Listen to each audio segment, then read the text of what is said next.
This is a civil defense message for Wednesday, May 23rd at 6 in the evening. Hawaiian Volcano Observatory reports a new lava flow is expected to enter the ocean east of Mackenzie State Park. Eruption activity continues in the lower East Rift Zone. The middle portion of the fissure system is the most active, with flows and ground cracking in the area of Leilani Estates and Lani Puna Garden. Due to volcanic activity, information on Puna geothermal venture is provided for your awareness. The situation remains stable as lava has not encroached further onto PGV property. County, state, and federal crews are on the scene and monitoring for sulfur dioxide and hydrogen sulfide. There is no hydrogen sulfide detected at this time. Frequent ash emissions continue at the Kilauea summit. Take action to avoid exposure to ash. To help our residents, we are distributing free masks for ash protection. Distribution runs tonight through Friday from 3:30 to 7:30 p.m. and Saturday from 9 a.m. to 1 p.m. Masks will be distributed at Ocean View Community Center, Na'alehu Community Center, Pahala Community Center, Cooper Center, and Shipman Gym in Keala. Each person may receive up to 3 masks. Masks do not protect against gases and vapors. They will only provide filtering for ash. Due to the current activity, residents downrift should be prepared to voluntarily evacuate at a moment's notice. Stay alert to messages issued by Civil Defense. We are on watch 24 hours a day for your safety. This is your Hawaii County Civil Defense Agency.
Okay, thanks for your question, ma'am.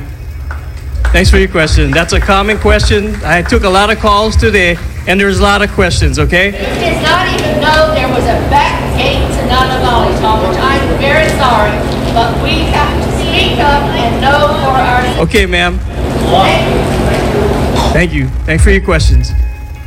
So the team that is here is rounding this area with monitors, both SO2 and H2S. When the project is completed, that information will be shared with the public. But we want to make sure that, it's accurate and it is, posted where you guys can get it. It'll be web-based and you guys will see that information. As far as Railroad Avenue is prepped. It's ready for when we need it. Yes, the gates are still up because we don't want people driving on it and wearing it out.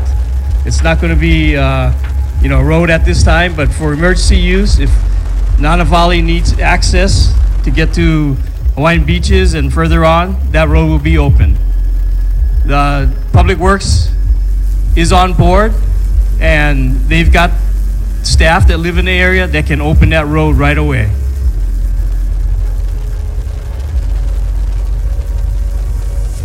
All right, so the evacuation status.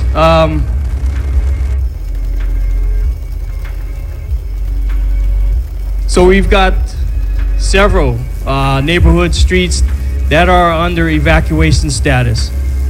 Lanipuna, Halikamahina, Kamaili, Alaili Road, and then you also have the bigger subdivisions in Leilani. Right now we're operating from 7 to 6, access into Leilani to retrieve your possessions, take care of your animals. We know people are staying there overnight, but you heard from the geologists, the volcanologists, how unstable the situation is. And I'll go over our messaging, our alert systems and so forth a little bit later, but the area is still unstable. You guys need to be aware of what's going on. We've got one siren in Leilani Estates to let you guys know. You got to make sure that you're hooked up to our regular other systems as well. So for the rest of the areas that I mentioned, same thing for you guys. If you need to go in there, if you need access, contact my office, 935-0031, Civil Defense, and we'll set up escort into these areas to get you in, to see what the status is. Currently, Public Works, other civil defense, I know other church groups, service groups are helping the people in the last inundations down off Malamaki up on Pohiki Road. So as I said, you're in there, you gotta be prepared. You gotta be getting our messages. You gotta be aware, use your senses also as to what's going on, what's changing. You gotta be ready to evacuate.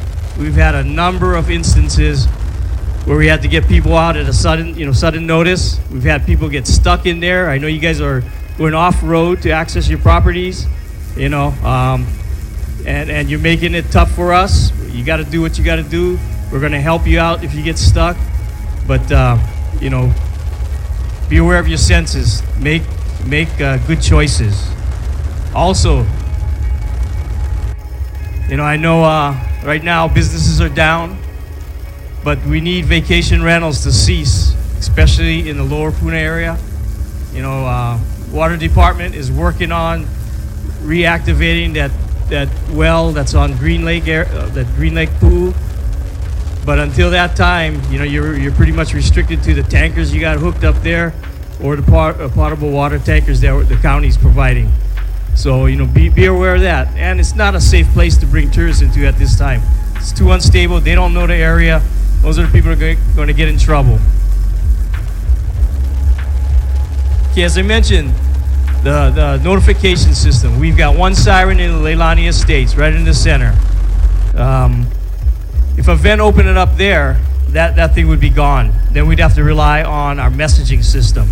So that includes, first off, what we provide through Hawaii County Civil Defense. It's called a Blackboard system or program. You go onto our website. It's a voluntary system. You access our site. You can sign up. If you have problems signing up, call our office. We got people that can sign you up.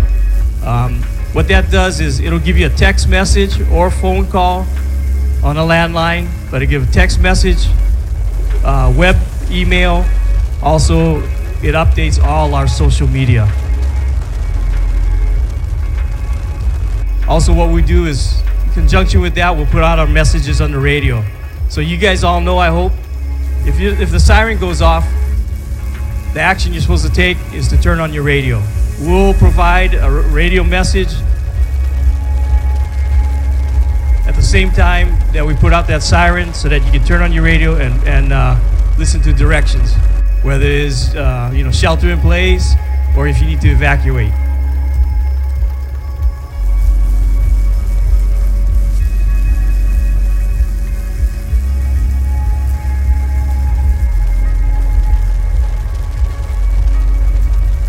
Thought I heard a question.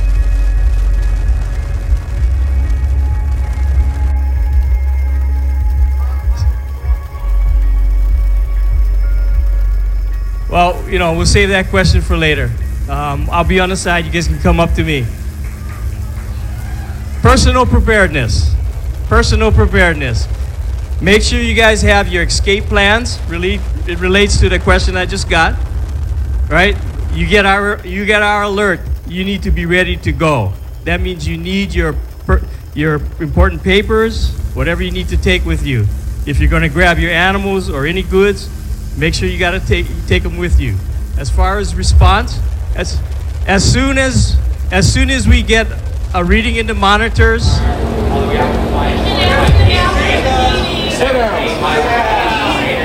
I can answer your question if you. In front of the people. You guys want to do all this stuff on the side and keep everything off. Sit down. What? Excuse me. We're not going to kick you out. Okay? All we want to do is we're going to answer all your questions, but we want to be able to give the general, all of you here, in regards to the most important questions or information possible. We're not trying to not answer your questions, but let's just follow the agenda. We're going to be here. We're going to be here to answer your questions. You have individual specific questions. Let's move on to the agenda first. And after that, we're going to answer your questions, okay? If it's on the side, it's on the side. We'll be here until 6:30 if you want. Okay, thank you.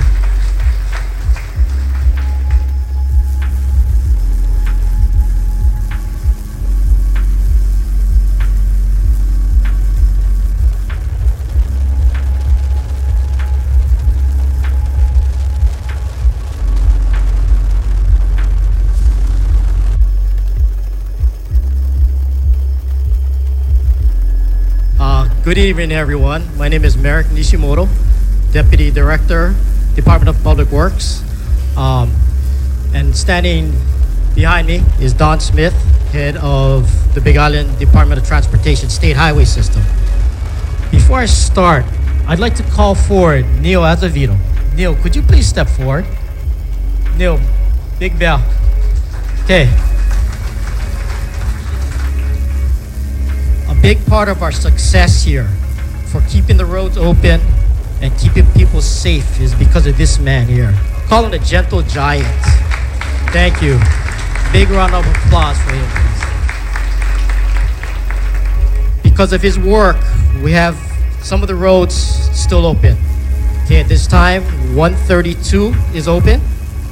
130 is also open, which is a state highway. So I will let Don Smith speak about that in a little bit. Some of the evacuation routes which we have in place. Talmadge Magno touched very briefly about it. Railroad Avenue. At this time, it is not open for daily commuter traffic, nor is it open as an evacuation route at this time. However, Neil Azevedo and his crew are manned and on call 24/7.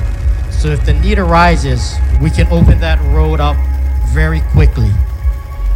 The other evacuation route which his crew worked on was Beach Road from Four Corners all the way over to Hawaiian Shores.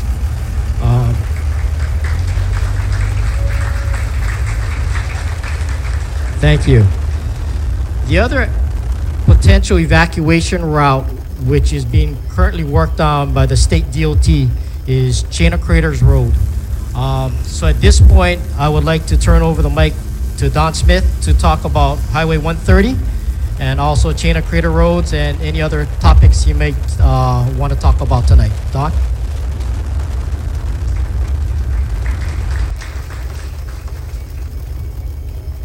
We walked up, you thought I was his bodyguard, didn't you? He's tougher than me, he don't need it. I do appreciate everybody coming out tonight. As Merrick said, we are in charge of 130 and that is my primary role. So right now, my primary focus is on doing everything I humanly can possible to keep 130 open to traffic.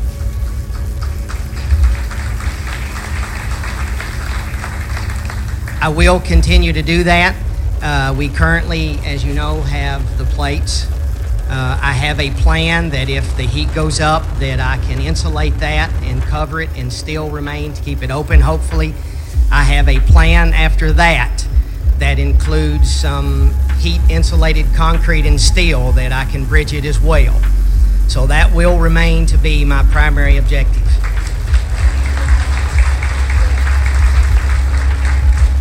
Having said that, we do need a backup plan.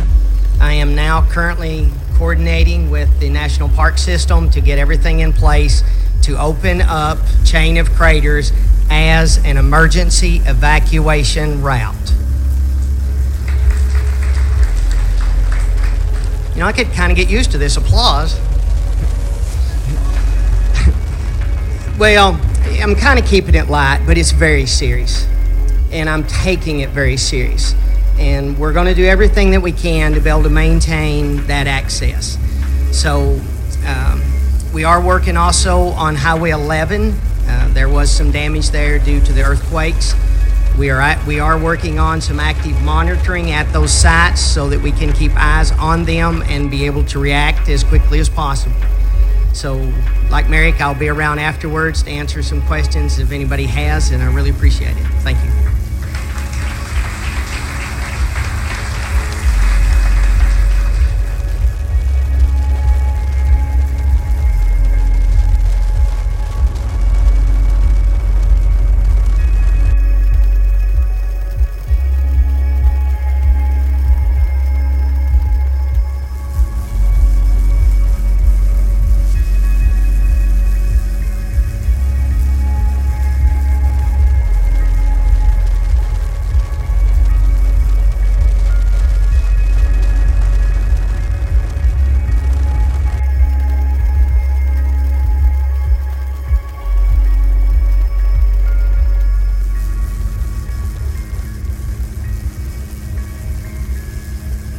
Hi everybody, I'm glad to be on the call with you today. Just want to give you a quick update about what's going on at Kilauea volcano. So the eruptions are still continuing from the two sites at both the summit and in the lower East Rift Zone. And the lower East Rift Zone vents have activity has started to move from the furthest eastern vents, and it started to kind of go back towards the west. So we're still seeing a little bit of activity, which is the vent that's furthest to the east. So at 17, I think I said 17, but here we are again, 17. The fountaining is very low at that vent, and there is no progression of the flow front, so it's still just in the same location that it has been on our maps for several days. Moving a little bit to the west, 22 is active, 19 is active, 6, and then 5 or 13 in that area, and 23. So overnight and into the morning, we're seeing just a really long line of low fountains occurring from these fissures.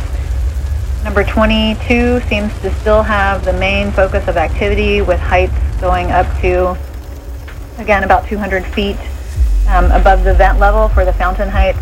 And then the fountains a little bit further to the west from there are producing heights of closer to 60 feet or so, 60 to 100 feet.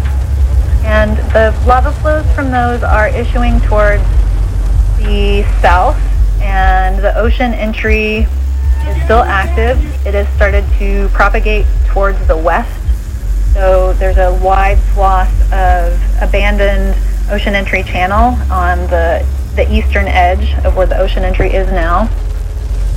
There are the area to the north of the active fissure line is relatively blocked by there's spatter ramparts. So it's like walls of lava that get built up as the fountains are bubbling out and shooting up the spatter, and the spatter's landing on this wall. So it's creating a kind of a blockade from lava moving to the north in the areas at least through the 2019-6 fissure area. And moving to the summit, an antenna that will capture electric charges, so that will help us to determine what's going on in the plume. I don't have a whole lot of information about that, so I won't be able to answer specific questions, and I'm not sure when that will be coming, but that's just another way that we're going to be detecting the summit activity. Earthquakes at the summit are still elevated, and the summit is still subsiding. There are explosive events that push up the plume at least 2 times a day, and people will be experiencing ash fall downwind. There are smaller explosive events that are also occurring intermixed in between there, and they are still producing ash, so there's just kind of it's not a continuous outpouring of ash, but there's just pulses of more vigorous ash and less vigorous ash that's coming out of the summit. And then, going back down to the lower East Rift Zone, the earthquake activity is pretty stable. It's just continuing on about the same rate that we have been seeing over the past few days. And deformation is showing that the rift zone is not inflating per se or deflating, but it is widening to accommodate the magma beneath the system. That's it for the geologic update. Thank you, Wendy.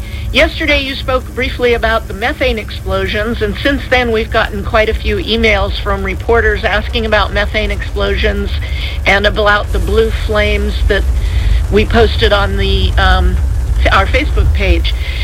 Could you very briefly say something about that again today? I think some of those people may be listening on the line. Yeah, sure. So when methane burns, it burns with these blue flames. So you see an image on our website and on our Facebook page that's showing these blue flames. They're coming up through road cracks. So what's going on is that when lava interacts with a vegetated ground surface, it's going to burn the ground surface, burn the vegetation, and that causes methane gas to form. The methane gas will flow through the ground, through cracks that are already existing, and will come up wherever there is a place for them to come up. So in the instance of the images on our website, they're coming up through cracks in the road. People have seen them, these blue flames in vegetated areas that are several feet away from the fronts of the lava flows, and they're definitely something to be aware of, because if the methane gets trapped underground and it's ignited, then it can cause a very large explosion, which will throw blocks several meters away from the location from the explosion site.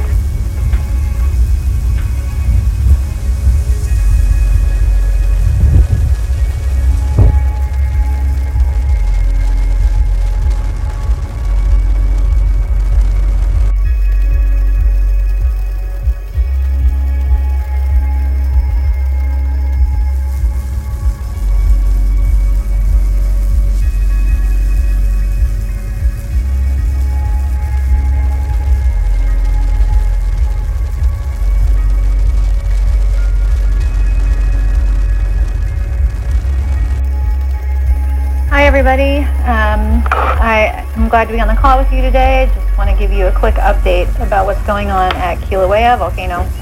So the eruptions are still continuing from the 2 sites at both the summit and in the lower East Rift Zone. And the lower East Rift Zone vents have activity has started to move from the furthest eastern vents, and it started to kind of go back towards the west. So we're still seeing a little bit of activity, which is the vent that's furthest to the east. So at 17, I think I said 17, but here we are again, 17. The fountaining is very low at that vent, and there is no progression of the flow front, so it's still just in the same location that it has been on our maps for several days. Moving a little bit to the west, 22 is active, 19 is active. 6, and then 5 or 13 in that area, and 23. So overnight and into the morning, we're seeing just a really long line of low fountains occurring from these fissures. Number 22 seems to still have the main focus of activity, with heights going up to, again, about 200 feet above the vent level for the fountain heights. And then the fountains a little bit further to the west from there are producing heights of closer to 60 feet or so, 60 to 100 feet. And the lava flows from those are issuing towards the south, and the ocean entry is still active. It has started to propagate towards the west. So there's a wide swath of abandoned ocean entry channel on the eastern edge of where the ocean entry is now. There are the area to the north of the active fissure line is relatively blocked by there's spatter ramparts. So it's like walls of lava that get built up as the fountains are bubbling out and shooting up the spatter, and the spatter's landing on this wall. So it's creating a kind of a blockade from lava moving to the north in the areas, at least through the 2019-6 fissure area. And moving to the summit, we saw an explosion last night at just after 10 p.m. that pushed up ash plume to about 8,000 or 9,000 feet above sea level. That was captured in radar imagery. Sometime this week, we're going to get some more detection equipment installed at the summit. There's going to be an antenna that will capture electric charges, so that will help us to determine what's going on in the plume. I don't have a whole lot of information about that, so I won't be able to answer specific questions, and I'm not sure when that will be coming, but that's just another way that we're going to be detecting the summit activity. Earthquakes at the summit are still elevated, and the summit is still subsiding. There are explosive events that push up the plume at least 2 times a day, and people will be experiencing ash fall downwind. There are smaller explosive events that are also occurring intermixed in between there, and they are still producing ash, so there's just kind of it's not a continuous outpouring of ash, but there's just pulses of more vigorous ash and less vigorous ash that's coming out of the summit. And then, going back down to the lower East Rift Zone, the earthquake activity is pretty stable.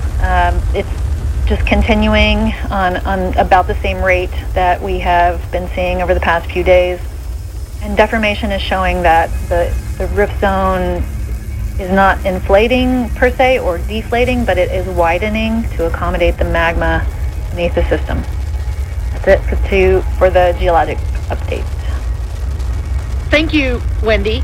Yesterday you spoke briefly about the methane explosions, and since then we've gotten quite a few emails from reporters asking about methane explosions and about the blue flames that we posted on our Facebook page.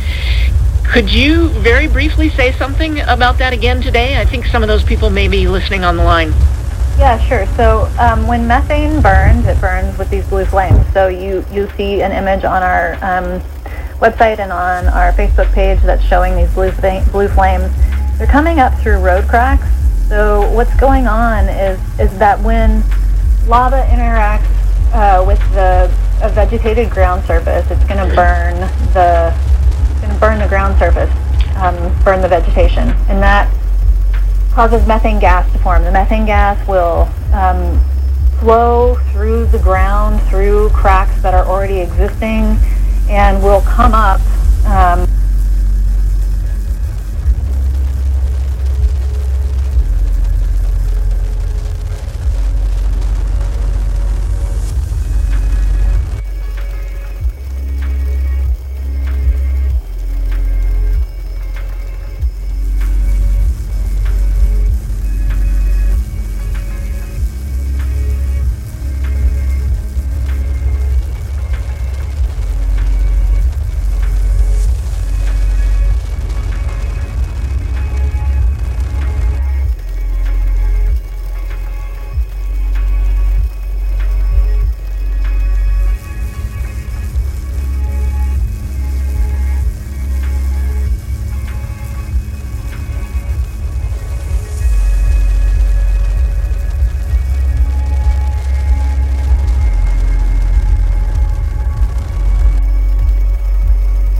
Thomas Wagner with the Hawaii County Civil Defense.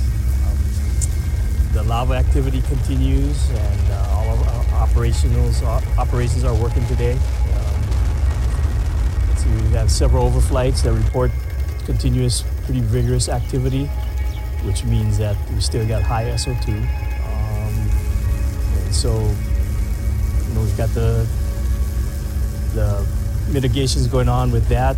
Folks out in the hazard areas monitoring the gas, as well as the operations at the evacuation shelters. We continue to do, planning in case things move around, working with USGS as far as what they're seeing, and planning moving on. Let's see, had a good meeting last night with the community. Came away with good recommendations from them, hearing what their needs or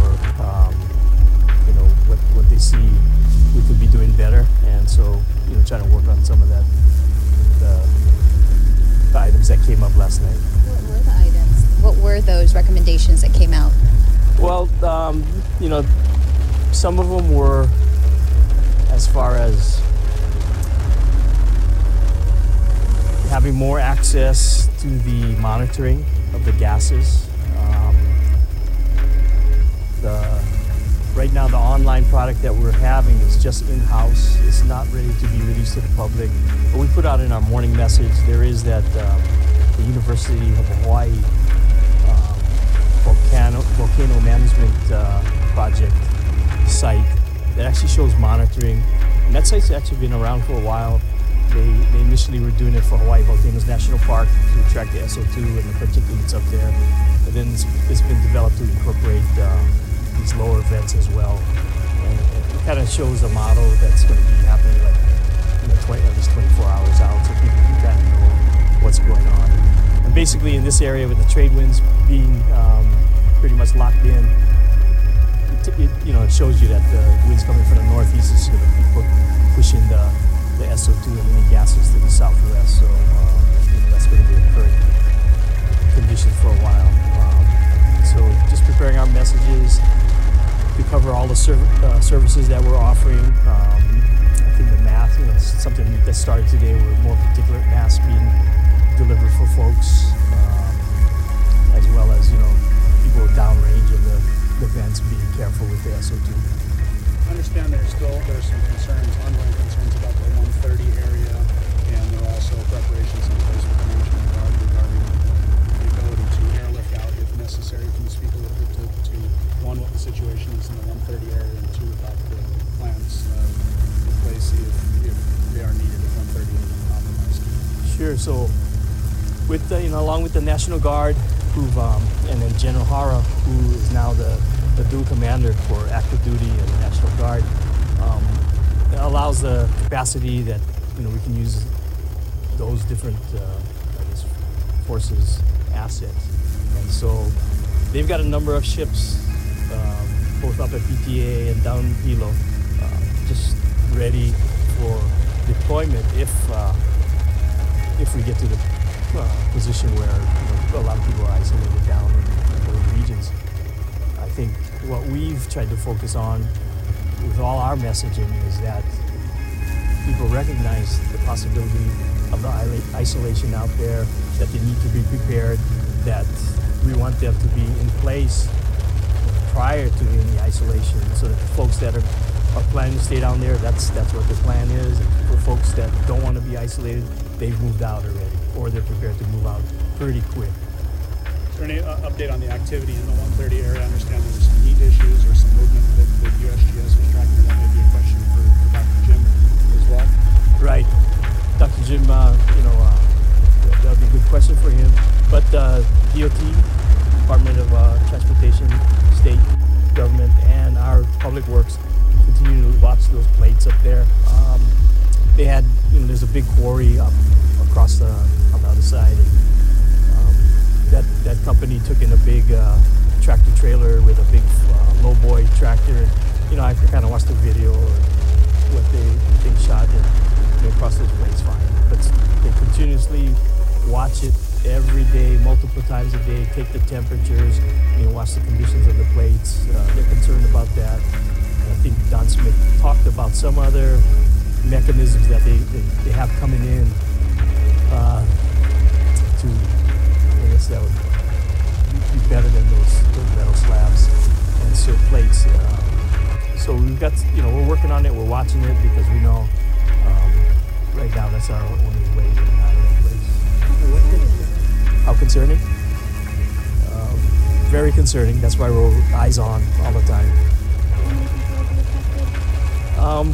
Figure less than 2,000.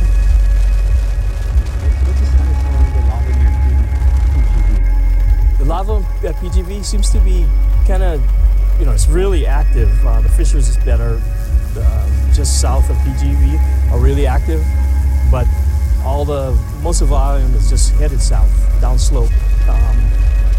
We had quite a bit of movement back towards PGV, over 24 hours ago. That seems to not have been, it's kind of just creeping. Is there any, indication on the distance between the lava and the actual facilities itself? It's right at their fence line. I was down there yesterday, and I'd say over 100 meters. Sounds scary. If you're on the downslope side where the flow is coming, it'll be scary, but it's like not moving. It's just barely creeping along. So from when I was out there last night to today, it looks like it's in the same place, just moving ever so slowly. Like I said, all the volumes went out of the way. Can you comment on the actions that are available on PTA or the National Guard to be used for evacuations? Helicopters, manpower, trucks. I don't know the type of aircraft. Or big ones. 20 passengers. At a time? Yeah. How many helicopters? Two big ones. What can you tell us about a possible Fissure 23? Let's see, 23. That opened up. It's inside Leilani Estates, and basically that's it. I don't know what other impacts it's going to do. But it's in that massive line of fissures. Yeah. Probably a better question for Dr. Jim. He just flew too, so he'll get good information. Any update number of structures destroyed or acreage covered by lava? I think we're at about 50. Yeah. And we're still tallying stuff. What about acreage? Oh man, as late yesterday we were just above 1,700. Getting back to PVP, can you tell me about the mud plugs and how they're holding up? Yeah, let's see. They had one. They put one plug in that kind of started leaking, and they're working on some more today. And then just another one. Viewers have been asking us for footage of their crews, quenching the wells and installing mud plugs. Is there a way that they can provide that to us? They're working hard. They're not bothering to film.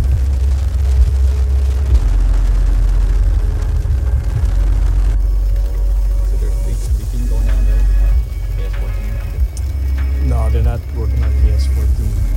They're working on some other plugs right now, trying to, kind of practice on the ones that they've quenched away. Yeah, so they've got 10 out of 11. 14 is the one that still is kind of impinged, but that's the one that they still got to quench. Well, Tom went out there early this morning. The crews are working on it today, so yeah, no time for it. So I know you guys have been working 24/7 and information is constantly changing, but right now, as of 3/16, what is the biggest concern that you have concerning the eruption? Right now, there's a lot to be concerned about, because, we've seen how, it's kind of stable right now, then all of a sudden a fissure could pop out anywhere. So, where's the next fissure going to erupt?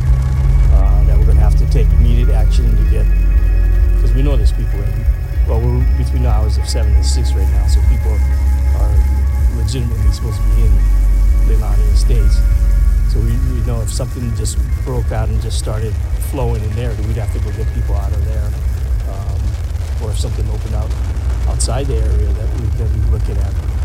So that's always the case, or just anything with these volcanoes. So we're not, we're always on guard watching right now for what's happening. That's why we need eyes on pretty much all the time. Thank you.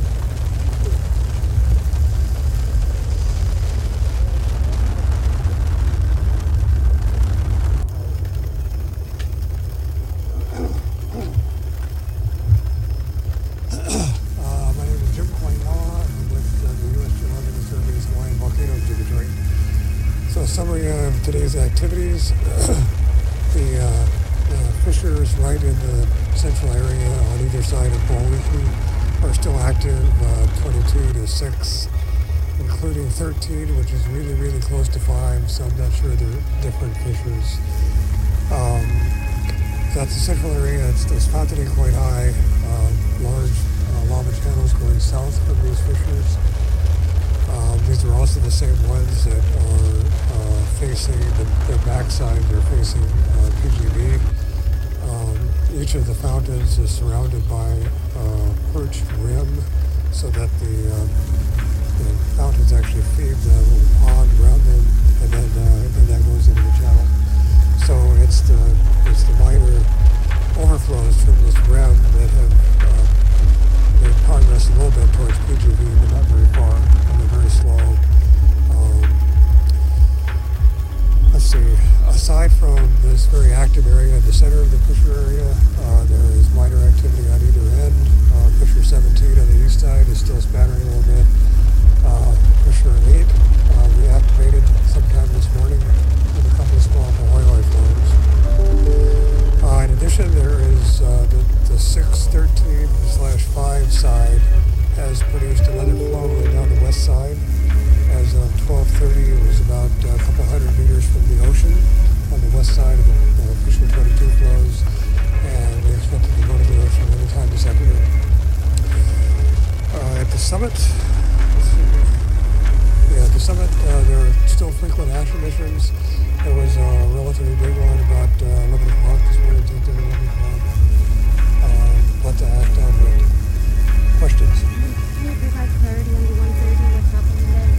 130? Nothing much has changed. The plates that are put over the cracks and how we went there, you're still getting hot. I saw an infrared image of the area and the cracks that, as you would imagine, the cracks aren't just over the road, they extend to either side, but not very far. Maybe about 50 meters on each side. But that's about it. So, every time we've gone to measure gas concentrations, there has been no detectable SO2 coming from the crack. But at times, depending on the wind direction, there is SO2 detected, but it's likely from the fissure system. Are you concerned about it? Not more than any place else there. But that's why we're watching it. We're only watching that area in particular because it is a major highway and one of the escape routes from Lower Puna. The USGS posted video of blue flames of methane gas in the lower East Rift Zone. Can you talk about that? Is that a concern, or let people know what these blue flames are? Well, I'm not a chemist, but they were definitely blue, I can tell you that. And they are likely methane. Methane is not directly part of the eruption process. It comes from lava flows going over vegetation. Somehow the heat and the organic matter produce methane. Again, I'm not a chemist, but we know that it happens often. It produces explosions on the flow field. That's the first time, maybe the second time I've seen the blue flames. It's very dramatic, very eerie. From since it erupted 3 weeks ago, or? Oh, no, in past years. Can you describe 130, the situation right there, as stable? Well, it's not stable because it's really cracked. And now that they put the plates on it, we can't really tell whether the cracks are getting wider or not. But the thing that we can monitor is temperature, and the temperatures are varying. I think they're in general getting warmer, but there are many cracks there, and I can't say that all of them are getting warmer. Are there any deformation changes or seismic activity in that immediate area that would add to the? No, when I checked this afternoon, the lateral expansion and the elevation rising of the area has ceased over the last 2 or 3 days now. Seismicity has been sparse. It's still some seismicity, but nothing like it was a week ago. Is the rift zone getting wider? I think that was mentioned in the lumber club. That's what I meant about that. No, there's no expansion in the rift zone as of the last 3 days. Yeah. The summit issue or the summit explosion today, do you believe that was more rockfall issues, or do you think that was another steam blast? Probably most of them were rockfalls. The one larger one could have been either a steam explosion or a gas explosion. There's still gas coming out of the vent, and it's at the same level as it was before all this started. So it's always conceivable again that rocks will fall down and plug the hole. Whether it's steam that blasted up or gas overpressure that pumps it out. But they're not, the ash clouds themselves are not going as high as that first one did at 30,000 feet, not that first one, but went to the original. So these are all under 8,000. Possible that that's due to the relatively strong trade winds, really cutting the plume off before it can rise very high. What should we know about Fissure 23? Fissure 23, the famous Fissure 23. Well, I can tell you that Fissure 23 is really close to Fissure 4. And it's getting to the point where we're numbering the fissures as they're the center of activity when they first start up. But it's getting to be that they are repeating themselves, some are reactivating, so it's unclear whether 23 was actually 4 reactivating or 23 is a new fissure. Fissures themselves are long things, and so just the fact that it comes up at one point doesn't mean that there's only activity at that point. It just means that it succeeded in getting out at that point. So 23, yes, we've used the term 23, but it could be all one thing. Yeah, we're hoping it does, because it'd be really easy to keep track of them. The active fissures, is that like along a mile stretch?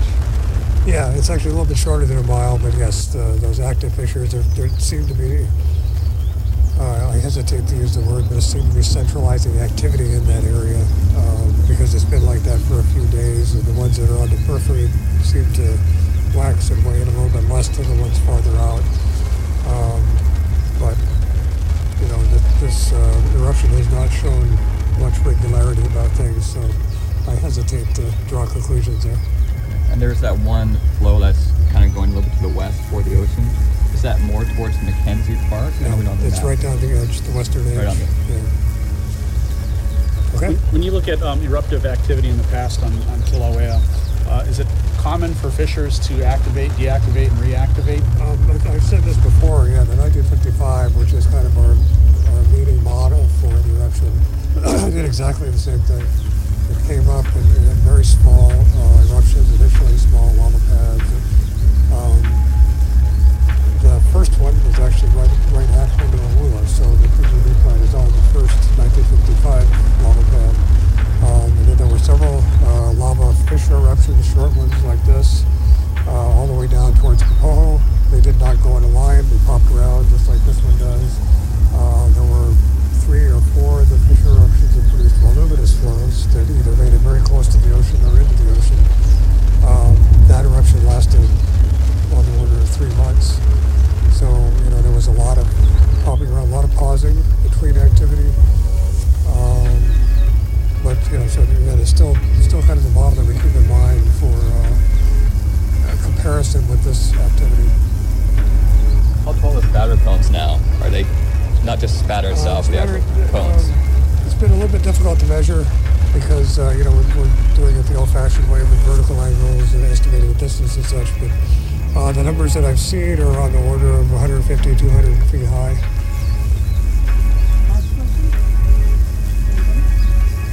Why am I here? Thank you.